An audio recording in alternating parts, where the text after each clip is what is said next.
In August of 2002, the government of Turkmenistan announced that January no longer existed. The first month of the year would now be called Turkmenbashi, the title used by President Saparmurat Niyazov. April received the name of his mother. September received the name of a book he had written. Most rulers put themselves on coins. Niyazov looked at the calendar and found 12 empty spaces. Welcome back. This is not a story about a man who issued a few strange decrees and happened to own an impressive amount of gold paint. It is about how a ruler turned ordinary life into a political instrument. The months, the schools, the television, the monuments, even the process of applying for a government job, each became another place where the same name, the same book, and the same version of history appeared. Niyazov did not simply build a cult of personality, he built it into the routine. Saparmurat Niyazov began as a Soviet official. In 1985, he became the Communist Party leader of the Turkmen Soviet Republic. Then, the Soviet Union collapsed. Turkmenistan became independent in 1991, and Niyazov remained exactly where he was.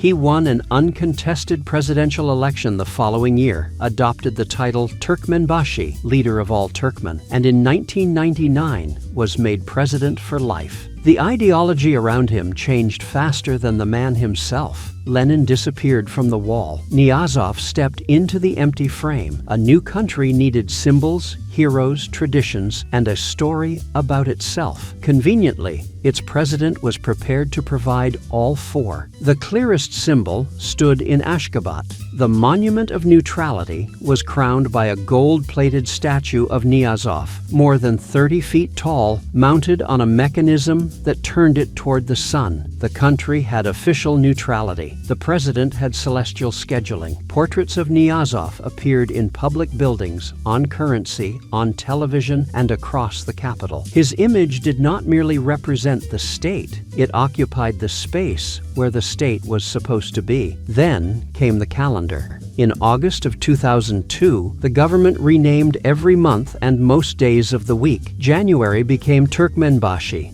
after Niyazov. April became Gurban Sultan, after his mother. September became Ruhnama, after his book. Other months honored national heroes, independence, the flag, and neutrality, all arranged inside the official history the regime wanted citizens to repeat. The traditional names did not vanish from private conversation. People still knew what January was, but newspapers, television, schools, and official documents used the new calendar. Every public date now carried a small political lesson. This was the useful part. A rally ends, a speech is forgotten, but the calendar returns every morning without needing an invitation. The book behind September was the Ruhnama, the book of the soul. Niyazov presented it as autobiography, moral guide, national history, and spiritual instruction. It entered schools, universities, government offices, and official ceremonies. Students were examined on it. Knowledge of the text could matter when applying for state employment. It was even incorporated into the process for obtaining a driver's license. The arrangement was beautifully circular. Niyazov wrote the book. The state declared it essential. Schools taught it. Examinations rewarded those who repeated it. The author then appeared to be wise because an entire country had been trained to quote him. Religious institutions also faced pressure to display the Ruhnama. In one documented case, authorities closed a mosque after its imam refused to place the book beside the Quran during televised prayers. Niyazov had not merely written a book, he had written the password to public life.